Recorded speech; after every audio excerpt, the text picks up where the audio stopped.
The Pixel 9 Pro Fold is a strong follow-up to Google's fast foldable phone with a huge 8-inch display, slim design, and longer battery life. But the weaker software and camera improvements make it a tough sell at $1799, especially when compared to rival devices like the OnePlus Open. Google Pixel 9 Pro Fold pre-orders are available right now, and it will go on sale starting on September 4 in just two plain colors, Obsidian and Porcelain. I wish that Google offered at least a third color option just to give people something else to consider, even if there are several brightly colored Pixel 9 Pro Fold cases available for this device. I also think it's a tough position with the Pixel 9 Pro Fold's base starting price of $1799 with 256GB of storage. While that's easier to swallow than the outrageous $1899 cost of the Galaxy Z Fold 6 in the US, it's nowhere close to the OnePlus Open's lower cost of $1,699, which is made better with sales and trade-in offers that get the price down to as low as $1,399. It's also worth noting that the OnePlus Open comes with a whopping 512GB of storage with the base model, making it tougher to justify the Pixel 9 Pro Fold's value. Almost instantly the moment I first saw it, I thought to myself that this should have been the original design for the Pixel Fold. I am struck by the improvements, specifically by the new aspect ratio, sturdier hinge design, subtle crease, and the smaller bezels around the main display. There is also the new camera arrangement on the back, which ditches the horizontal bar in favor of a rectangular cutout. Even more impressive is just the overall solid construction of the Pixel 9 Pro Fold, which was one of the criticisms I had about the original Pixel Fold.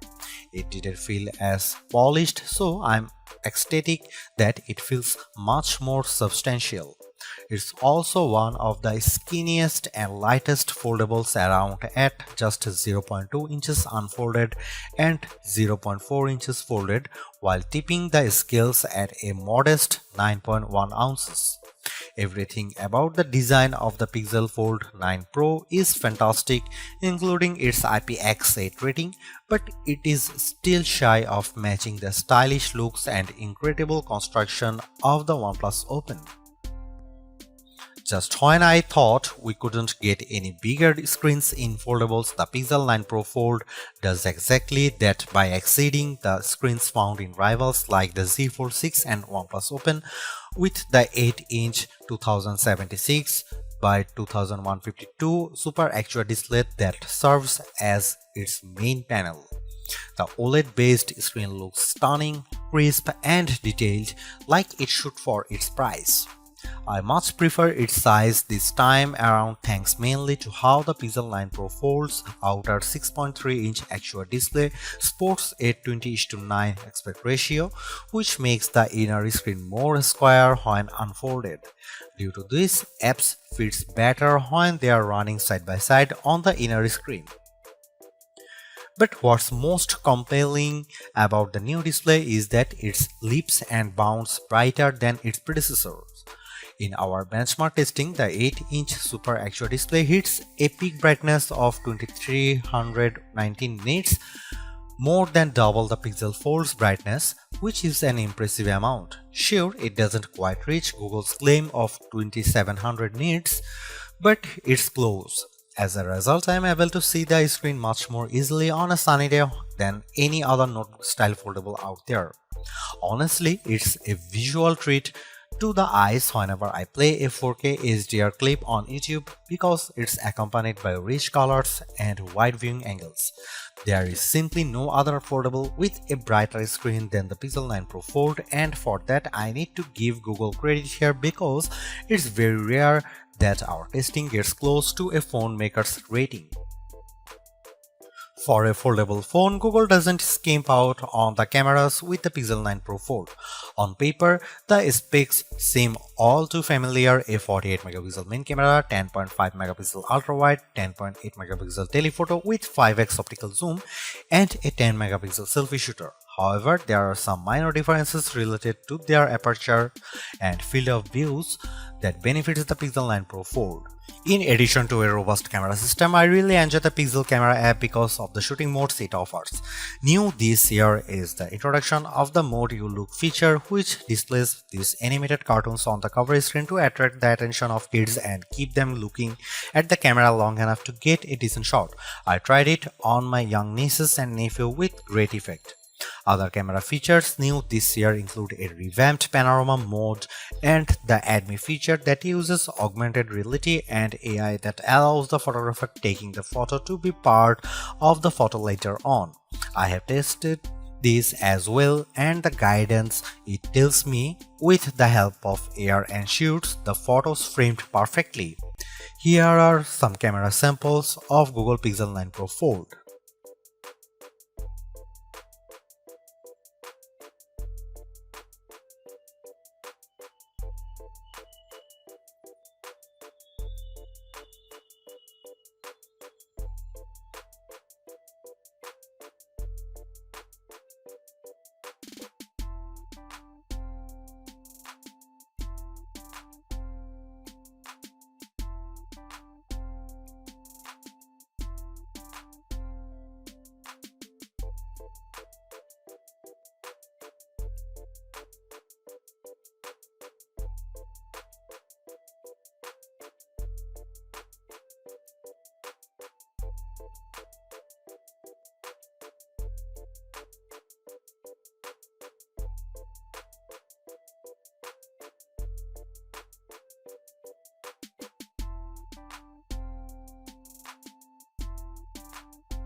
Last year's Pixel Fold was in a predicament because it launched before the Pixel 8 lineup, which kept it stuck with an older Tensor G2 processor. This time though, the Pixel 9 Pro Fold is powered by the new Tensor G4 chip and paired with 16GB of RAM.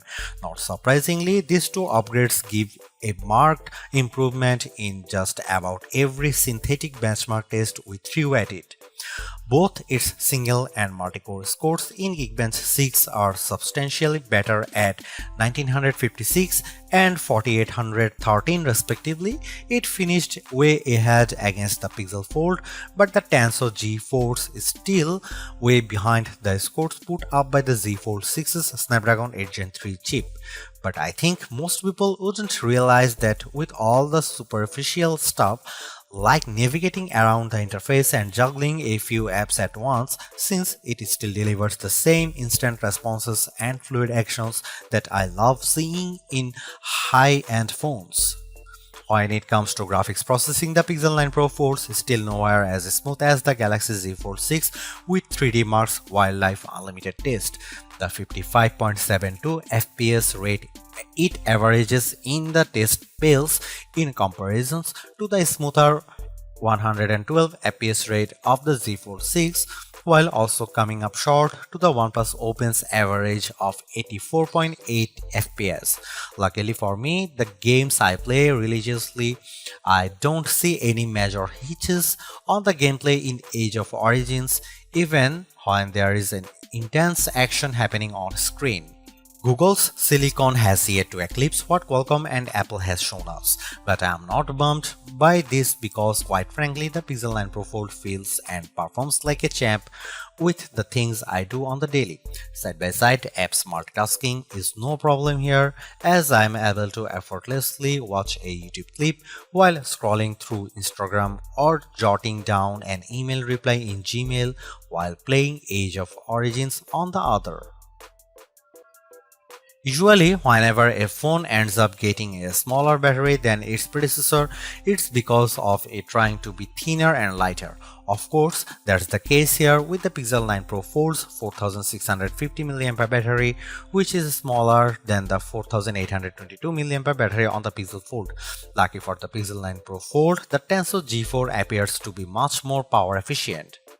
In our battery benchmark tests, the Pixel 9 Pro Fold manages to last 11 hours and 36 minutes in one pass of 4 tests, which is more than an hour longer than what the Pixel Fold eked out. There is no denying that it's a win for Google here, but I was hoping for a longer lasting battery because of the Pixel 9 and Pixel 9 Pro XL both achieved significantly longer times than their predecessors, but to be fair, it actually lasts longer than the time posted by the Samsung Galaxy Z Fold 6 and just a smidge short of the OnePlus Open's time.